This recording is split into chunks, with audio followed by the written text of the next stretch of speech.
Eu sou o professor José César, junto com o professor Gibson e o professor Denilson, apresentaremos a aula de hoje.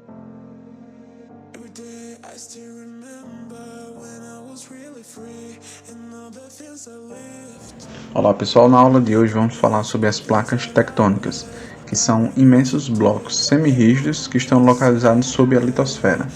Eles se movimentam de uma forma lenta e contínua, através de movimentos convectivos do magma proveniente do núcleo terrestre, certo? Os movimentos podem ser verticais, de epirogênese, ou horizontais, de orogênese.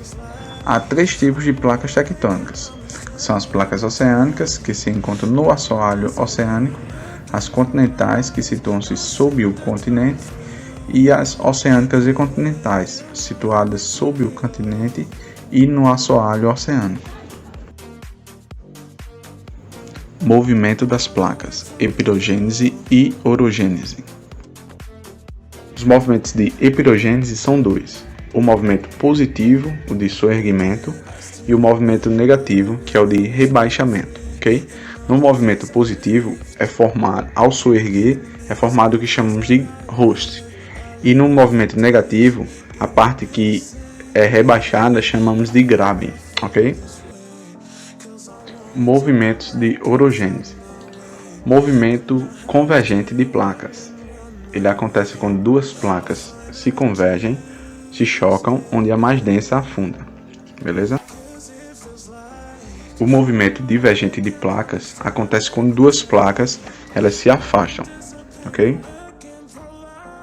O movimento transformante de placas acontece quando duas placas deslizam em direções opostas. Sabe quando você vai passar num corredor que está um pouquinho apertado, você passa com as costas enferrando na parede? Pronto, é o movimento transformante de placas.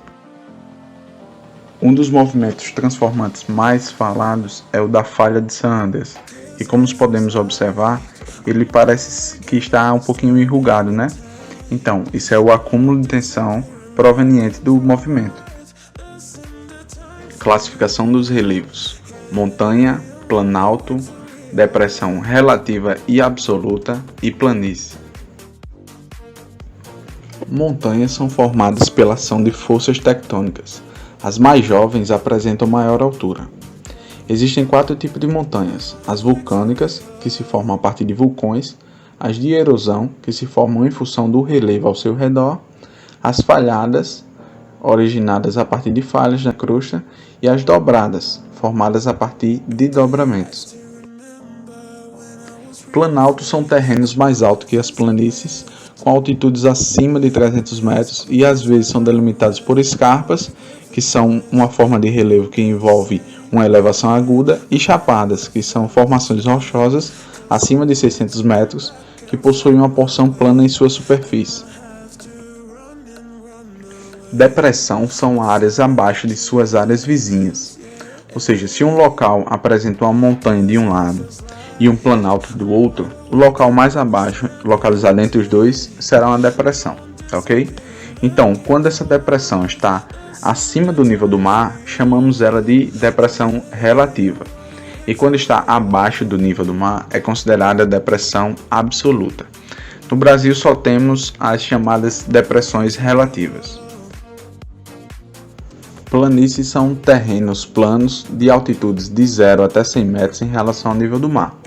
E segundo o professor Jurandir Rossi, um geógrafo brasileiro, que fez a categorização do relevo brasileiro, o processo que mais acontece nas planícies é o de sedimentação, ou seja, é o acúmulo de sedimentos trazido pelas águas de rios e mares e pela ação do vento. Agentes exógenos são os modeladores do relevo terrestre. Eles modificam lentamente as estruturas da paisagem junto com os agentes internos. Então, existem três tipos de agentes exógenos. São os agentes climáticos, que são a temperatura, as águas, que é a neve em forma de neve, granizo e chuva, e os ventos. Os agentes erosivos, que são rios e oceanos, e os agentes antrópicos, que é o próprio homem. A erosão eólica é causada pela ação do vento, que provoca intemperismo nas rochas e transporta os sedimentos. Os ventos eles têm uma capacidade muito alta de modificação terrestre, pela sua capacidade de, digamos assim, destruir o ambiente. Mas é uma ação normal da natureza. Temos a ação da água, que pode ser através da chuva, do granizo ou da neve, e que causa uma desgastação muito profunda da paisagem, uma modificação muito grande dela. A temperatura ela varia muito, por isso o processo dela também é bem importante na questão da modificação do relevo.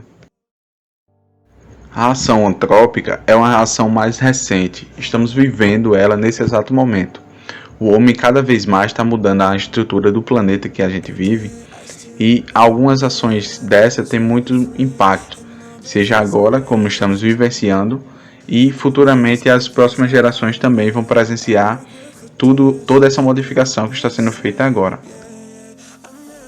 Nos rios, observamos as margens sem vegetação, elas são desgastadas pela força da água, e os seus cursos d'água são transformados em grandes vales. No oceano, ele também provoca um grande desgaste no solo litorâneo, na costa do litoral. Estruturas geológicas. Há 3 grandes estruturas no mundo: os escudos cristalinos, as bacias sedimentares e os dobramentos modernos. Este último não existe aqui no Brasil. Estrutura geológica do Brasil. Estrutura geológica é a parte interna que vai dar origem ao relevo. No Brasil, observamos 2 grandes estruturas segundo o IBGE, que são os escudos cristalinos, que correspondem a aproximadamente 36% do nosso território, que vem desde a época do pré-cambriano, e na sua questão econômica podemos observar muito ferro, o manganês, o cobre e etc. E também as bacias sedimentares, que representam 64% do nosso território, sendo a estrutura mais recente, que vem datada do período paleozoico, mesozoico e cenozoico. A questão econômica dela é muito forte, porque tem minerais muito requisitados, que são o petróleo, o gás natural, o carvão mineral e etc.